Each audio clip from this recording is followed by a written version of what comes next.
उर्विल पटेल 171 का strike rate है पूरी दुनिया में।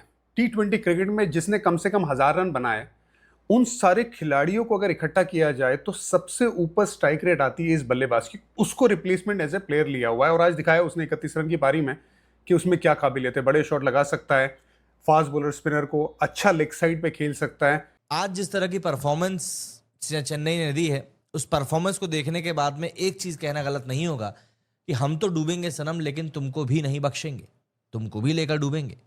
आज एक्चुअली में यही चीज हुई है कोलकाता के साथ में। 180 भी चेज डाउन हो गया। एमएस धोनी ने लास्ट में 6 मारकर मैच भी जिता दिया और फाइनली सीएसके को 2 पॉइंट्स मिल गए। आज चेन्नई सुपर किंग्स काफी खुश होंगे, उनके फैंस काफी खुश होंगे, क्योंकि भाई 6 साल लग गए 180 चेज करते करते। नहीं हो रहा था पिछले 6 सालों में चेन्नई सुपर किंग्स से 180 चेज डाउन नहीं हो रहा था।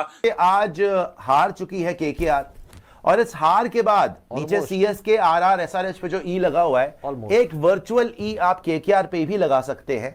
वैसे तो आप चाहे तो एलएसजी पे भी लगा सकते हैं, लेकिन चलिए एलएसजी के पास अभी 3 गेम्स, अगर तीनों जीत गए तो 16 पॉइंट पे पहुंच जाएंगे। लेकिन केकेआर तो अब मैक्सिमम 2 और जीत के 15 पॉइंट पर ही पहुंच सकते। तो मिल जाते अगर 3 प्लेयर अच्छे रिप्लेसमेंट में, तो और क्या चाहिए आपको। कहीं ना कहीं तो पॉजिटिव है ना सीएसके के लिए। आज मैच भी जीता, दुबे की भी बहुत अच्छी पारी थी, अलग पारी थी। तेज खेलना पसंद करते हैं, लेकिन आज स्ट्रगल करना पड़ा, थोड़ा संभाल के खेलना पड़ा। और ये स्ट्रगल भी ना एक किरदार बताता है, तो वहां पे जूझना, खड़े रहना बड़ा जरूरी, क्योंकि गेंद तो ग्रिप कर रही थी ना। बॉल टप्पा खा के काटा पलट रही थी, बॉल घूम रही थी, और उसके बाद में एक बड़ा स्कोर खड़ा करना ऐसी पिच के ऊपर 179 का, मतलब इस पिच के ऊपर 160 रन भी काफी होते, लेकिन इस पिच के ऊपर इतना बड़ा स्कोर खड़ा करना अपने आप में एक बहुत बड़ी बात थी। और डेविल ब्रेविस ने कहा कि यार क्या जबरदस्त फैंस है यार, क्या जबरदस्त शोर मचा रखा था। उन्होंने कहा कि फैंस आर जस्ट अमेजिंग। और एक बार फिर से हमें वही धोनी का टिपिकल फिनिश दिखा। लेकिन आप सोचो यार कि टेकिंग द गेम डीप, जो धोनी का टिपिकल फॉर्मेट है कि भैया मैं कोई सा कुछ रहे कैसा रहे, मैं गेम को आखिर में लेकर जाऊंगा। तो फॉर ऑल प्रैक्टिकल पर्पसेस देखिए केकेआर आज बाहर हो गई। एमआई और डीसी इसमें फाइट हो रही है अभी कि चौथी पोजीशन पे अभी कौन आएगा। कल है आपका match Punjab versus Delhi Capitals. बहुत कुछ साफ हो जाएगा कल।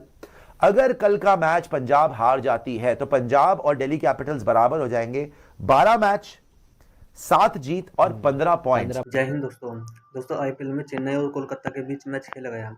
इस मैच में कोलकाता ने पहले बल्लेबाजी करते हुए 179 रन बनाए, जिसके जवाब में बल्लेबाजी करने उतरी चेन्नई की टीम ने आखिरी ओवर में टारगेट चेस कर लिया और 2 विकेटों से यह मैच जीत लिया।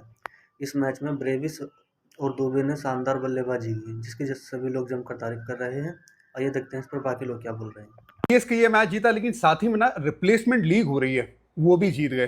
कितने कमाल के रिप्लेसमेंट प्लेयर जो लिए आज उर्विल पटेल हमने देखा। उर्विल पटेल 171 का स्ट्राइक रेट है पूरी दुनिया में। टी20 क्रिकेट में जिसने कम से कम 1000 रन बनाए, उन सारे खिलाड़ियों को अगर इकट्ठा किया जाए तो सबसे ऊपर स्ट्राइक रेट आती है इस बल्लेबाज की। उसको रिप्लेसमेंट एज ए प्लेयर लिया हुआ है और आज दिखाया उसने 31 रन की पारी में कि उसमें क्या काबिलियत है। बड़े शॉट लगा सकता है, फास्ट बॉलर स्पिनर को अच्छा लेग साइड पे खेल सकता है। तो एक अच्छा प्लेयर मिल गया, डेविल ब्रेविस मिल गया, जिसने आज कमाल की पारी खेली। मैच विनिंग अर्धशतकीय पारी थी वो, और बेबी एबी कहा जाता है उससे। उसने बहुत अच्छा खेला और कंसिस्टेंट बहुत साल तक सीएसके को सर्विस दे सकता है। आयुष मात्रे, कमाल का ये प्लेयर मिला है। जरूर आज आउट हो गया, लेकिन अगर आपके पास रिप्लेसमेंट प्लेयर्स में 3 ऐसे प्लेयर आ जाते हैं जिस पे आप फ्यूचर पे दाव चल सकते हैं, और उर्विल पटेल के लिए कहना थोड़ा जल्दी होगा, लेकिन बहुत एक्साइटिंग है। तो मिल जाते अगर 3 प्लेयर अच्छे रिप्लेसमेंट में, तो और क्या चाहिए आपको। कहीं ना कहीं तो पॉजिटिव है ना सीएसके के लिए। आज मैच भी जीता, दुबे की भी बहुत अच्छी पारी थी, अलग पारी थी। तेज खेलना पसंद करते हैं, लेकिन आज स्ट्रगल करना पड़ा, थोड़ा संभाल के खेलना पड़ा।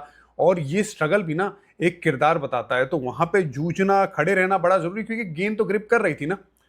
अब जिस तरह से सीएसके ने मैच जीता, महेंद्र सिंह धोनी ने भी एक अच्छी पारी खेली, स्लो खेले, लेकिन गेम को खत्म किया। वो बड़ा शॉट भी आखिर में आया, वो बड़ा जरूरी था। खैर, सीएसके के लिए आने वाले साल ऐसा लग रहा है कि बहुत अच्छे हो सकते हैं अगर आप 4-5 प्लेयर और उसमें उमेर दो। नूर अहमद की गेंदबाजी, खलील अहमद की गेंदबाजी, पथी राणा की गेंदबाजी, तो आपके पास 5, 6, 7 प्लेयर ऐसे मिल जाते हैं जो यंगस्टर। इसमें अगर ऋतुराज गायकवाड़ भी आ जाते हैं तो आने वाले सालों के लिए ना बहुत ब्राइट उम्मीदें हैं। आज जिस तरह की परफॉर्मेंस चेन्नई ने दी है, उस परफॉर्मेंस को देखने के बाद में एक चीज कहना गलत नहीं होगा कि हम तो डूबेंगे सनम, लेकिन तुमको भी नहीं बख्शेंगे, तुमको भी लेकर डूबेंगे। आज एक्चुअली में यही चीज हुई है कोलकाता के साथ में। कोलकाता जो कि एक तरीके से हर एक मैच को इस तरीके से खेल रही थी कि भैया हर मैच हमको जीतना जरूरी है। विन और लूज मतलब वो एक बात जो थी ना वो दूर की हो चुकी थी। हर मैच को इनको जीतना था, करो या मरो वाली जो सिचुएशन हम लोग बोलते हैं क्रिकेट में, वो सिचुएशन इस समय केकेआर के सामने थी। एंड उस सिचुएशन में कहीं ना कहीं केकेआर ने इस मैच को गवा दिया है।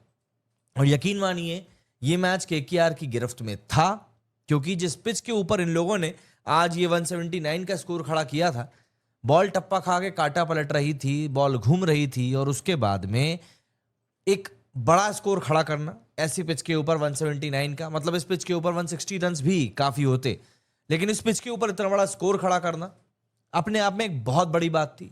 प्लस उसके बाद में 0 रन के ऊपर आपने दोनों ओपनर्स के विकेट ले लिए थे, आपकी गिरफ्त में मैच था।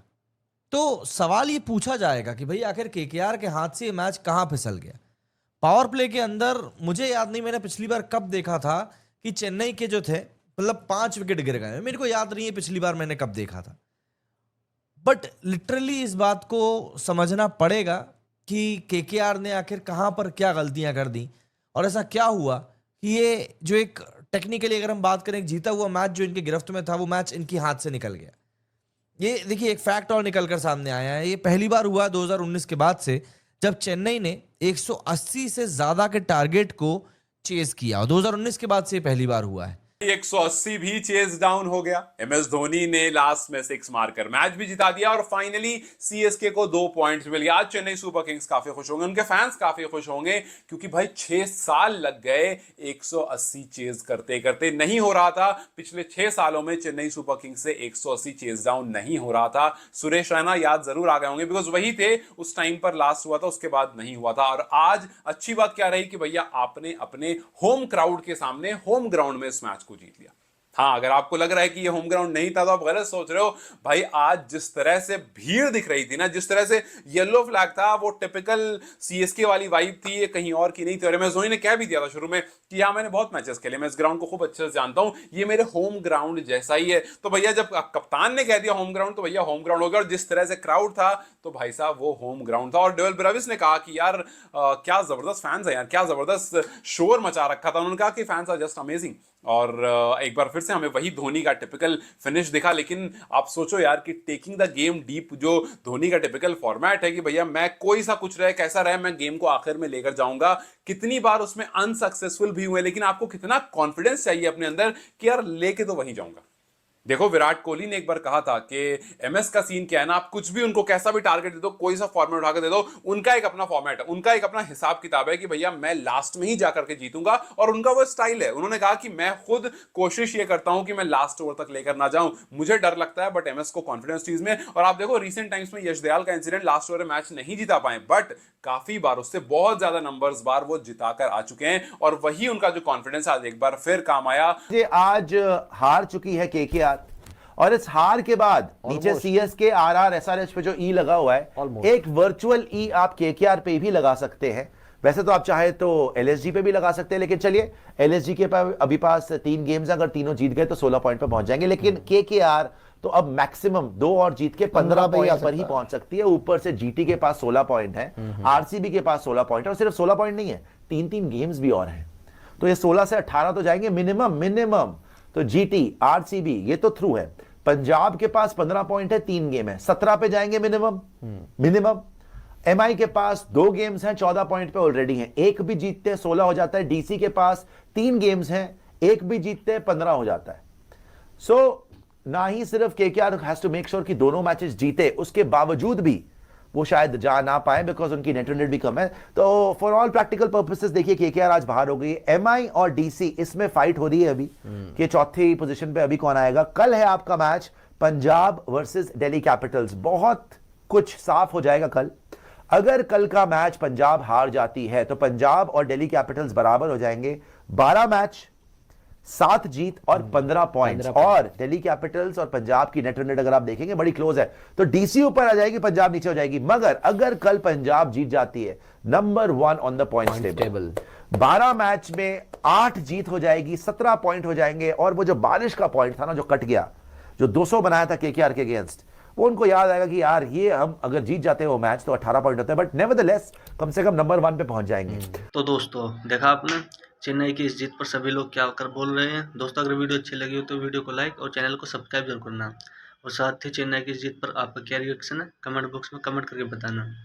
तो चलिए दोस्तों, आपके सपोर्ट के साथ मिलते हैं अगली वीडियो में।